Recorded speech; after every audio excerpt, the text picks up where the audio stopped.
Hello viewers, welcome back to my channel. இப்போ என்ன பார்க்க போறோம்னா கார்த்திகை தீபத்து நைவேத்தியம் மிளகு அடை பச்சரிசி அடை அது கூடவே அரிசியை ஊற வச்சு அரைச்சி பண்ணுற நெய்யப்பம் ரெண்டும் தான் பார்க்க போகிறோம். எப்படி பண்ணலான்னு பார்க்கலாமா? வாங்க வீடியோக்குள்ளே போகலாம். கார்த்திகை நைவேத்தியம் அடைக்கு இது பச்சரிசியில் தான் பண்ணணும். ஒரு அழாக்கு கடலைப்பருப்பு 1/4 கப், துவரம்பருப்பு 1/4 கப், உளுத்தம்பருப்பு 1/4 கப்பு, 1 டேபிள் ஸ்பூன். பச்சரிசி அடைங்கிறதுனால கொஞ்சம் ஜாஸ்தியாக உளுந்து போட்டுக்கணும். பயத்தம்பருப்பு 2 டேபிள் ஸ்பூன். இந்த அடைக்கு எல்லா பருப்புமே போடுவோம். 2 மணி நேரம் ஊற வச்சு அப்புறமா அரைக்கணும். ஊறட்டும், அப்புறம் பார்க்கலாம். அடைக்கு ஊற வச்சுருந்தது ஊறியாச்சு. 2 தடவை களைஞ்சிட்டு தண்ணி எடுத்துகிட்டு வச்சுருக்கேன். இப்போ அரைக்கிறதுக்கு ஒவ்வொரு ஆற்றுல ஒவ்வொரு வழக்கம் இருக்கும். எங்காத்து வழக்கப்படி மிளகு அடை தான் நைவேத்தியம் பண்ணுவோம். மிளகு காரம் தான். 1 டீஸ்பூன் அளவு காரத்துக்கு மிளகு போட்டுக்கிறேன். இதில் கொஞ்சம் பெருங்காய பொடி, மிளகு அடைக்கு தேவையான உப்பு, தண்ணி விட்டு பேஸ்ட்டாக அரைச்சாச்சு. இதை பாத்திரத்தில் ட்ரான்ஸ்ஃபர் பண்ணி அடை வாக்கிறதுக்கு முன்னாடி இதில் தேங்காய் கருவேப்பிலை எல்லாம் போட்டு அடையாக வாத்துக்கலாம். மிளகு அடைக்கி அரைச்சி வச்சது வாக்கிறதுக்கு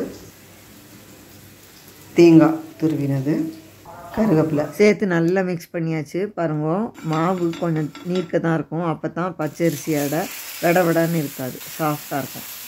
நல்லா மெல்லிசாக பட்டுப்பட்டாக வாக்க வரும். நடுவில் ஒரு ஹோல் போட்டு, இது சுவாமி நைவேத்தியங்கிறதுனால கொஞ்சமாக நெய் விட்டுக்கலாம். மிளகு பெருங்காய மணத்தோட சூப்பராக இருக்கும். ஒரு பக்கம் வெந்ததும் அடுத்த பக்கம் திருப்பி போட்டு ஆஸ் யூஷுவல் அடை வாக்குற மாதிரி தான். இந்த மாதிரி வாத்து எடுத்துகிட்டு இன்னொன்று விட்டுக்கிறேன். திருநெல்வேலி பக்கம்லாம் இந்த அடையை கொஞ்சம் கனமாவாக வாத்து அதுக்கு மேலே வெல்லத்தை சீவி போட்டு வேக விட்டு எடுப்பா. சில பேர் வெல்லம் சேர்த்து அரைச்சும் பண்ணுவாள். மிளகு அடை ரெடி. ஆனை அடைன்னு சொல்லுவோம் அதுக்கு. இது உடப்பரப்புக்காக ஏற்றுற ஆனை விளக்குக்கு பண்ணுற நைவேத்தியம். இந்த மாதிரி வெள்ளத்துண்டை மேலாக வச்சு நைவேத்தியம் பண்ணலாம். அடுத்து அரிசி அப்பத்துக்கு இது மாவரிசி பச்சரிசி அப்பத்துக்காக இந்த டம்ளரில் 1 டம்ளர் எடுத்து ஊற வச்சுருந்தேன். நல்லா ஊறியாச்சு. 2-3 மணி நேரம் ஊற வச்சுருந்தேன். எவ்வளோக்கு அரிசி ஊறுறதோ அவ்வளோக்குள்ள அப்பம் சாஃப்டாக இருக்கும். இப்போ இந்த அரிசியை மிக்சியில் சேர்த்துக்கிறேன். மீடியம் சைஸ் வாழைப்பழமாக 2 வாழைப்பழம் எடுத்துருக்கேன். பெரிய வாழைப்பழம் இருந்ததுன்னா 1 போகிறோம். இதை கட் பண்ணி அரிசி கூட சேர்த்துக்கிறேன். எவ்வளோ அரிசி எடுத்தேனோ அவ்வளவு வெல்லம், 1 டேபிள் ஸ்பூன் தேங்காய் துருவல், கொஞ்சம் ஏலக்காய் பொடி சேர்த்து இதை நல்ல ஃபைன் பேஸ்ட்டாக அரைச்சின்னு வரலாம். இப்போது இந்த அளவுக்கு மாவு அரைச்சின்னு வந்தாச்சு. இதை ட்ரான்ஸ்ஃபர் பண்ணி குறைஞ்சது ஒரு 2-3 மணி நேரம் புளிக்க விட்டுக்கலாம். இப்போது 3 மணி நேரமாச்சு. அப்பத்து மாவு அரைச்சி வச்சு தெரியுறதா, பொங்கிருக்கு, கொஞ்சம் புளிச்சிருக்கும். இப்போ ஒரு தடவை மிக்ஸ் பண்ணி விட்டுட்டு அப்பக்காரையில் நெய்யும் எண்ணெயுமா வச்சுருக்கேன். இதில் அப்பம் நல்லா காய்ச்சதும் எல்லா குழியும் ஃபில்லப் பண்ணி மீடியம் ஃப்ளேமில் வச்சுட்டு வேக விடணும். இப்போ இதை ஒன்றா திருப்பி போட்டுக்கலாம். மாவு பொங்கி புளிச்சா தான் இந்த மாதிரி ஹோலாக வரும். உள்ளெல்லாம் கூடாக வந்து சாஃப்டாக இருக்கும்.